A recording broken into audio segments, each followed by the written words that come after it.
Students, आप सभी का महादेव विद्या मंदिर सीनियर सेकेंडरी स्कूल वासनी प्रथम चरण जोधपुर द्वारा संचालित ऑनलाइन क्लासेज में मैं स्वागत करता हूं। जैसा कि कोविड-19 के कारण लॉकडाउन होने से आपकी सभी कक्षाएं व एग्जाम बाधित हुए हैं और आप इसका सदुपयोग नहीं कर पा रहे।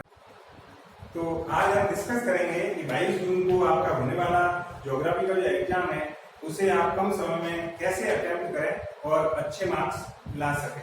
तो आपको बोर्ड के पेपर में आने वाले सवालों के बारे में सोचना है कि जो सवाल आते हैं वो किस प्रकार के हो सकते हैं और उन्हें हमने कितने समय में सॉल्व करना है। मैं आपको बताऊंगा कौन कौन से टॉपिक्स हैं, मैप है, छोटे प्रश्न है, निबंधात्मक प्रश्न है, उन्हें कैसे हल करना है। तो हम देखते हैं, जैसे टॉपिक है मानव बस्तियां।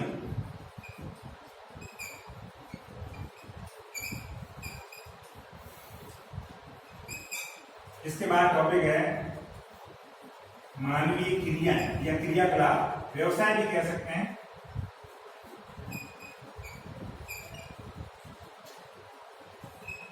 इसके अंतर्गत हम कई टॉपिक्स पढ़ेंगे, जैसे प्राथमिक,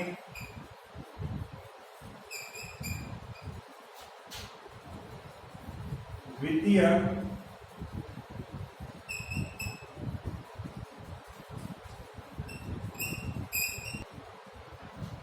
अब हम देखेंगे कि इसमें बोर्ड परीक्षा में जो महत्वपूर्ण टॉपिक है, जैसे मानव बस्ती टॉपिक है, वो खुद एक 6 मार्क्स का है। इसके अलावा मानवीय क्रिया, जो मानवीय क्रिया या व्यवसाय या क्रियाकलाप है, उसके अंतर्गत 5 टॉपिक्स पढ़ते हैं, जिसमें सबसे महत्वपूर्ण टॉपिक है प्रथम और द्वितीय। प्रथम टॉपिक जो है उसके अंतर्गत 2 भाग आते हैं, कृषि और पशुपालन। ये टॉपिक जो है प्राथमिक व्यवसाय वह 9 मार्क्स क्लियर करवाता है। और इसके बाद पश्चात द्वितीय व्यवसाय जो आता है उसमें उद्योग कंसेप्ट है, जिसमें से 4 मार्क्स का टॉपिक आता है, जो निश्चित रूप से बोर्ड के पेपर में आता है। इसके पश्चात तृतीय व्यवसाय, जिसके अंतर्गत परिवहन व संचार, परिवहन के अंतर्गत रेल परिवहन, सड़क परिवहन और वायु परिवहन व जल परिवहन। इसमें जल परिवहन बहुत ही महत्वपूर्ण टॉपिक है, जिसके अंदर विश्व के जल परिवहन में स्वेज नहर, पनामा नहर निश्चित रूप से पूछे जाते हैं। जबकि रेल परिवहन के अंतर्गत मैंने आपको पढ़ाया है कि ट्रांस साइबेरियन रेल मार्ग व ट्रांस पैसिफिक रेल मार्ग बहुत महत्वपूर्ण है। इसके बाद में जो प्राथमिक व्यवसाय कंसेप्ट है वह बहुत इजी है, लेकिन बहुत ज्यादा महत्वपूर्ण है। इसके अंतर्गत कृषि के जो 9 प्रकार दे रखे हैं उनमें से टॉपिक्स पूछे जाते हैं, जो मैंने आपको सरलतम रूप से पढ़ाए हैं। इसके बाद में जो उद्योग हैं उनके अंतर्गत हमें पूछा जाता है, अभी मैं आगे उसके बारे में आपको समझाऊंगा। फिर इसके बाद में हम टॉपिक आते हैं मानवीय क्रियाओं के बाद में परिभाषाएं। तो इस एग्जाम्स के अंतर्गत निश्चित रूप से 2 परिभाषाओं के अंतर्गत पूछा जाता है, जो लगभग 2 नंबर की होती है। जैसे जो प्रथम अध्याय है, फर्स्ट कंसेप्ट जो है मानव भूगोल का जो टॉपिक है उसमें आती है परिभाषा। तो इसमें हर वर्ष एक परिभाषा एक वर्ष छोड़ के पूछी जाती है। तो पहली परिभाषा इसके अंतर्गत है फ्रेडरिक रैडजेल।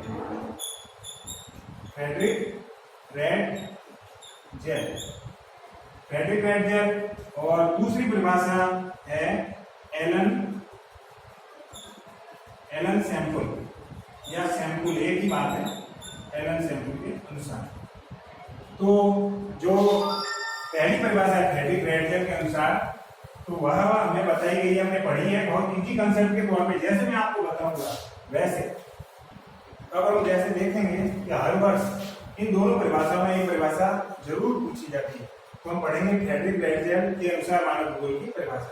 मानव भूगोल जो है वह मानव समाज और धरातल के दोनों के बीच में, मतलब दो के बीच में उनके जो संबंध है उनका फिल्टर यानी संश्लेषित अध्ययन करता है। ये परिभाषा बिल्कुल इजी है, लेकिन आपको inverted comma start and inverted comma close के अंतर्गत लिखना पड़ेगा, वरना परिभाषा अर्थ के रूप में होगी और उसके मार्क्स आपको नहीं मिलेंगे। इसलिए आपको ध्यान रखना है कि परिभाषा मानव भूगोल की है, तो मानव समाज एवं धरातल के बीच संबंधों का संश्लेषित अध्ययन है। जबकि इस परिभाषा के अंदर यहाँ अंतर आता है कि ये जो वर्ड है कि मानव भूगोल सेम है, चंचल का मतलब उसके ऊपर कुछ न कुछ एक्टिविटी करता रहता है, एवं अस्थायी पृथ्वी का हर समय मूवमेंट होता रहता है। चंचल मानव एवं अस्थायी पृथ्वी के बीच परिवर्तन परिवर्तनशील संबंधों, परिवर्तनशील संबंधों का अध्ययन है। यानी जो कुछ उनके बीच बदलाव होता है, जैसे एक भूकंप आया, उसकी वजह से कितने लोग मारे गए, या मनुष्य ने पृथ्वी के ऊपर कोई बड़ी इमारत बनाई, ये सब इनके बीच का तालमेल जो है वो इसके अंतर्गत पढ़ा जाता है। अब इनसे संबंधित एक सवाल पूछा जाता है कि जैसे फ्रेडरिक रैटजर जो हैं, उनको आधुनिक मानव भूगोल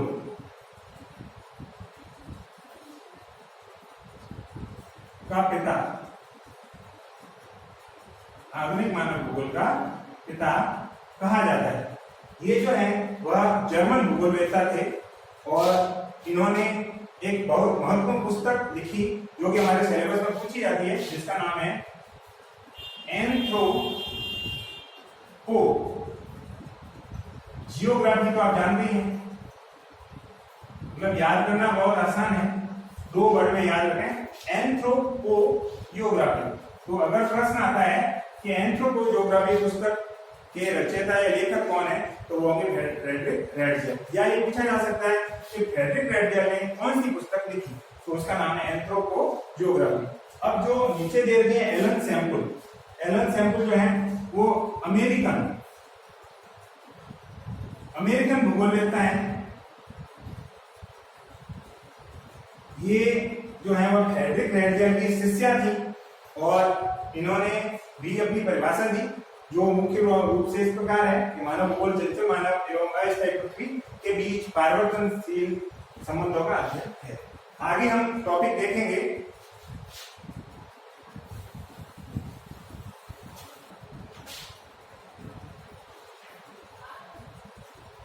अगला महत्वपूर्ण टॉपिक है मानवीय क्रिया। तो मानवीय क्रिया किसे कहते हैं? मानवीय क्रिया का अर्थ है मानव द्वारा जीविकोपार्जन हेतु किए जाने वाले क्रियाकलाप मानवीय क्रियाएं कहलाते हैं। इन्हें हम व्यवसाय भी कह सकते हैं। हमारे सिलेबस में 2 महत्वपूर्ण टॉपिक हैं, प्राथमिक और दूसरा है द्वितीय। जो प्राथमिक व्यवसाय के अंतर्गत आता है महत्वपूर्ण टॉपिक कृषि। कृषि के 9 प्रकार देते हैं, जिनमें सबसे महत्वपूर्ण कृषि का प्रकार जो है वो है निर्वाह कृषि। इसे निर्वहन कृषि भी कहते हैं, निर्वहन कृषि। अब कृषि का तात्पर्य या परिभाषा, इसका सामान्य बिल्कुल सिंपल अर्थ है कि जीविकोपार्जन हेतु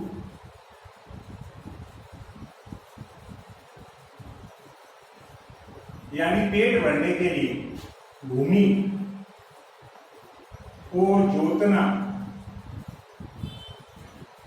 या बोना कृषि कहलाता है। अब इसके अंतर्गत जो निर्वाह कृषि है, निर्वाह का मतलब है कि हमें अपना जीवन गुजारना है, चलाना है, यानी केवल पेट भरने के लिए जो फसलें उगाई जाती हैं उसे निर्वाह कृषि कहते हैं। निर्वाह कृषि के मुख्य रूप से 2 प्रकार हैं। पहला है आदिम निर्वाह कृषि और दूसरा है गहन निर्वाह कृषि। अब ये जो प्रकार है इनके अंतर्गत भी 2 भाग आते हैं। पहला है स्थानांतरित और दूसरा आएगा स्थायी। यानी वह स्थानांतरित कृषि का अंतर्गत होगा, वह किसी भी एक जंगल के हिस्से को जला करके वहां पर बीज छिटक करके कृषि करते थे। कुछ वर्ष तक खेती करने के बाद में जब वह भूमि अनुपजाऊ हो जाती थी तो वह इस स्थान को छोड़कर अन्य स्थान पर चले जाते थे और कृषि करने लग जाते थे। इस प्रकार वह स्थानांतरित कृषि कहलाती है। इसे झूमिंग कृषि भी कहते हैं। इसका विभिन्न स्थानों पर अलग अलग नाम है। जैसे इसको भारत में राजस्थान के अंदर वालरा या वाल्टर कृषि कहा जाता है, हिमाचल प्रदेश में से खिल कहते हैं, श्रीलंका में चैना कहते हैं, इस प्रकार इसके नाम है।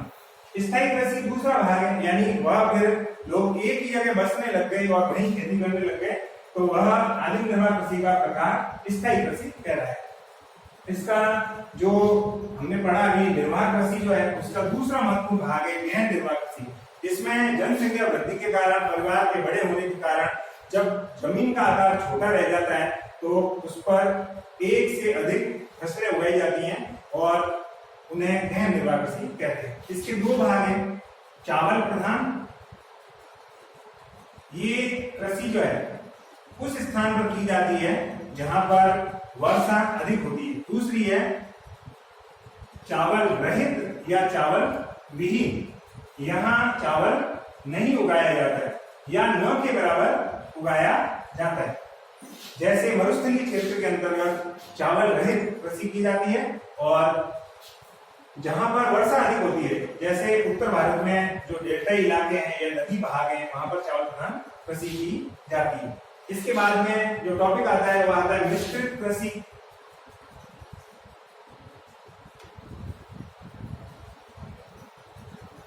फिर आता है विस्तृत वाणिज्यिक कृषि। तो इसमें विस्तृत वाणिज्यिक कृषि जो है वह महत्वपूर्ण टॉपिक है।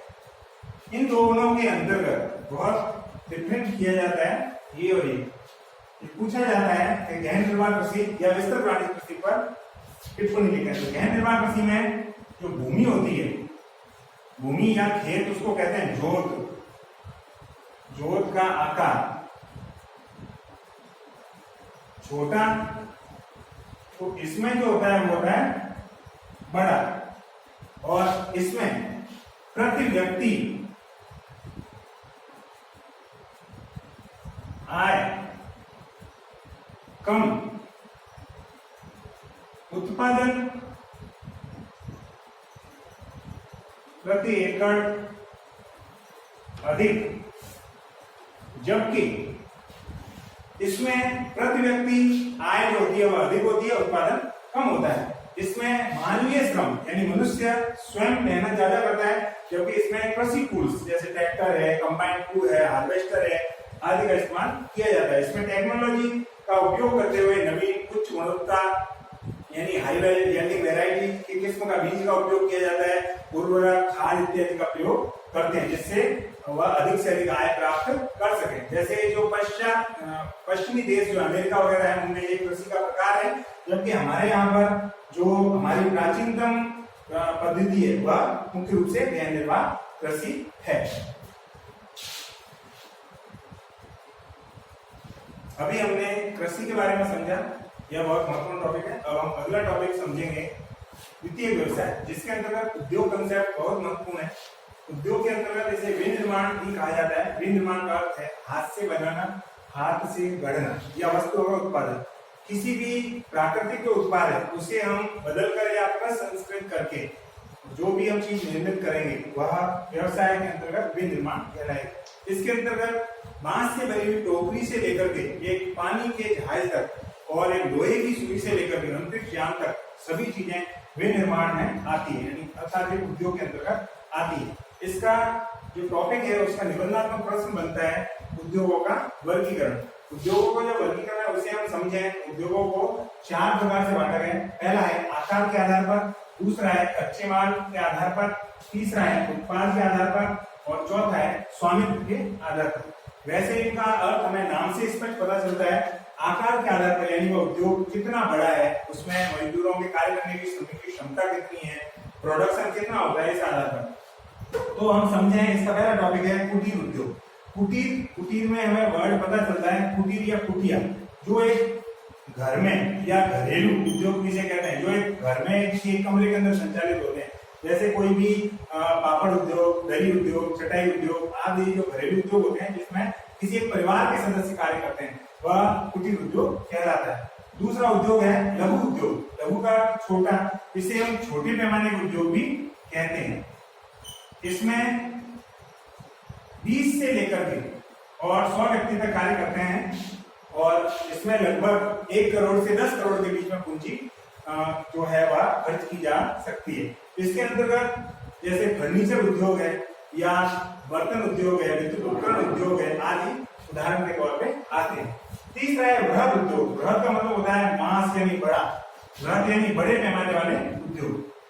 बड़े पैमाने वाले उद्योग में आपको पता है जो बहुत सारा उत्पादन करते हैं, जैसे कोई लो इस्पात उद्योग की फैक्ट्री है या मशीनरी टूल्स है, कार है, मोटर व्हीकल्स है, जलयान है, अंतरिक्ष यान का निर्माण करते हैं, जैसे टाटा महिंद्रा आदि की गाड़ियां बनती हैं, सीमेंट के बड़े बड़े कारखाने हैं, वो सब बृहद या बड़े पैमाने के उद्योग पर आते हैं। अब आता है दूसरा टॉपिक, कच्चे माल आधारित उद्योग। इसके नाम से स्पष्ट है कि वे उद्योग जिनमें कच्चा माल जिस रूप में प्रयोग होता है वे कच्चे माल आधारित उद्योग कहलाते हैं। इन्हें हम 5 तौर पर बांटते हैं। पहला है कृषि आधारित उद्योग, दूसरा है पशु आधारित उद्योग, तीसरा है खनिज आधारित उद्योग, चौथा है वन आधारित उद्योग और पांचवा है रसायन आधारित उद्योग। प्रथम टॉपिक है कृषि आधारित उद्योग। परिभाषा पांचों की बस वर्ड एक ही जोड़ना है, समान है। वे उद्योग जो निर्माण में कृषि उत्पादों का प्रयोग करते हैं वे कृषि आधारित उद्योग कहलाते हैं, जैसे चीनी उद्योग और दूसरा है सूती वस्त्र उद्योग। अब चीनी का जो निर्माण होता है उसमें गन्ने को कच्चे माल के रूप में प्रयोग किया जाता है, तो वह चीनी उद्योग जो है वह कृषि आधारित उद्योग हुआ। दूसरा है सूती वस्त्र उद्योग, जो कॉटन के जो कपड़े होते हैं उनके अंतर्गत कपास का इस्तेमाल किया जाता है, और कपास आप जानते हैं कृषि के अंतर्गत आती है, तो ये दोनों उद्योग जो हुए वह कृषि आधारित उद्योग हुए और कच्चे माल के भाग हुए। दूसरा आता है पशु आधारित उद्योग। वे उद्योग जो माल उपयोग करते हैं कच्चा वह रहता है पशुओं से प्राप्त, जैसे डेयरी उद्योग, मांस उद्योग व ऊनी वस्त्र उद्योग। ऊनी वस्त्र जो विंटर क्लॉथ होते हैं वह जो तैयार होते हैं वह भेड़ से, ऊंट से आदि के बालों से प्राप्त किए जाते हैं, तो ऊनी वस्त्र उद्योग जो है पशु आधारित उद्योग में आता है। कोई भी यदि डेयरी फार्म संचालित होता है तो वहां पर जो उद्योग संचालित है वह पशु आधारित उद्योग है। इसके बाद मांस उद्योग। मांस उद्योग मांस पशुओं से प्राप्त होता है, इसलिए मांस उद्योग भी पशु आधारित उद्योग में आता है। फिर आता है खनिज आधारित उद्योग। वे उद्योग जो खनिज को कच्चे माल के रूप में प्रयोग करते हैं वे खनिज आधारित उद्योग कहलाते हैं। जैसे आपको पता है कोई ग्रेनाइट का प्लांट है या टाइल्स बनती है, सिरेमिक बनती है, वह सब अपने निर्माण में कच्चे माल के तौर पर खनिजों का इस्तेमाल करते हैं, तो वह खनिज आधारित उद्योग हो गया। फिर आता है वन आधारित उद्योग। वे उद्योग जो वनों से प्राप्त, अगला टॉपिक आता है वन आधारित उद्योग। वे उद्योग जो वनों से प्राप्त उत्पादों को कच्चे माल के रूप में प्रयोग करते हैं वे वन आधारित उद्योग कहलाते हैं, जैसे फर्नीचर उद्योग, फर्नीचर, माचिस या दिया सलाई उद्योग, कागज उद्योग, इसके अलावा औषधियां, ये सब वनों से प्राप्त होते हैं। इसमें शहद वगैरह है, लाख है, ये सब वनों से प्राप्त होते हैं, तो ये सब वन आधारित उद्योग कहलाते हैं। फिर आता है रसायन आधारित उद्योग, यानी कि केमिकल्स। वे उद्योग जो कच्चे माल के रूप में रसायनों का प्रयोग करते हैं वे रसायन आधारित उद्योग कहलाते हैं, जैसे पेट्रो रसायन, जैसे रिफाइनरी। रिफाइनरी का अर्थ होता है तेल शोधनशाला, जैसे एचएमपीएल सरायमतरा पाइपलाइन है, इसके अलावा जामनगर रिलायंस रिफाइनरी है। ये सभी प्रकार के उद्योग जो petrol, diesel, grease, Mobil oil, Vaseline, thinner इत्यादि का निर्माण करते हैं, तो ये सब उद्योग पेट्रो रसायन उद्योग के अंतर्गत आते हैं। अब हमारा अगला टॉपिक है उत्पाद के आधार पर उद्योग। इनको दो भागों में बांटा गया। पहला है आधारभूत उद्योग। आधार कहते हैं किसी की भी जड़ या नींव, यानी जिसके बिना कोई भी विकास संभव नहीं है। ऐसा उद्योग जो सारे उद्योगों की जान है या जड़ है उसे कहते हैं हम लौह इस्पात उद्योग। लौह इस्पात, हम जानते हैं कि वर्तमान में विकास की नींव जो है वह लोहे पर टिकी हुई है, तो लौह इस्पात उद्योग जो है वो आधारभूत उद्योग के अंतर्गत आता है। दूसरा टॉपिक है उपभोक्ता वस्तुएं। उपभोक्ता वस्तुएं यानी वे वस्तुएं जिनके उपयोग के बिना भी व्यक्ति जीवित रह सकता है, वे उपभोक्ता वस्तुएं हैं। जैसे नंबर 1 वस्त्र, वाहन, और तीसरा टॉपिक है इसके अंतर्गत बेकरी या बिस्किट। इनके बिना व्यक्ति रह सकता है। जैसे उसके बाद पुराने वस्त्र है तो उनको पहनकर रह सकता है, वाहन के बिना भी वह कहीं आ जा सकता है, और बेकरी उत्पाद के बिना भी वह रह सकता है। ये उपभोक्ता वस्तुएं हैं जिनके द्वारा भी व्यक्ति अपना जीवन जी सकता है, लेकिन आधारभूत उद्योग के बिना व्यक्ति जीवित नहीं रह सकता। फिर चौथा टॉपिक आता है स्वामित्व के आधार पर उद्योग। इसके नाम से स्पष्ट है कि स्वामित्व यानी उसका मालिक कौन है। इसमें इसको 3 भागों में बांटा गया। पहला है सरकारी यानी सार्वजनिक, यानी गवर्नमेंट के जो उद्योग होते हैं जिन्हें सरकार संचालित करती है वह सरकारी उद्योग कहलाते हैं, जैसे बीएसएनएल, भारतीय रेलवे, ये सब सरकारी उपक्रम है। दूसरा आता है सहकारी यानी कोऑपरेटिव। कोऑपरेटिव का मतलब संयुक्त उपक्रम, जिसमें सरकार और लोगों की भागीदारी बराबर होती है, वह इसमें आते हैं। जैसे अमूल डेयरी, आनंद मिल्क उद्योग लिमिटेड कोऑपरेटिव सोसाइटी, आनंद गांव बड़ोदरा गुजरात। तो यह हुआ निश्चित पापड़ हुआ, महालक्ष्मी बेसन हुआ, अपने यहाँ सहकारी बाजार हुआ, सहकारी बैंक हुई, तो वह सब सहकारी उपक्रम के अंतर्गत आते हैं। फिर आता है निजी व्यवसाय, निजी स्वामित्व वाला उद्योग जिसका मालिक एक व्यक्ति विशेष होता है, जैसे रिलायंस, टाटा, महिंद्रा इत्यादि। तो हमने अभी जो सारे उद्योग कंसेप्ट को पढ़ा, मुझे उम्मीद है आपके अच्छी तरह समझ में आ गया होगा, और मुझे पूर्ण विश्वास है कि आप पेपर में अच्छे नंबर प्राप्त करेंगे।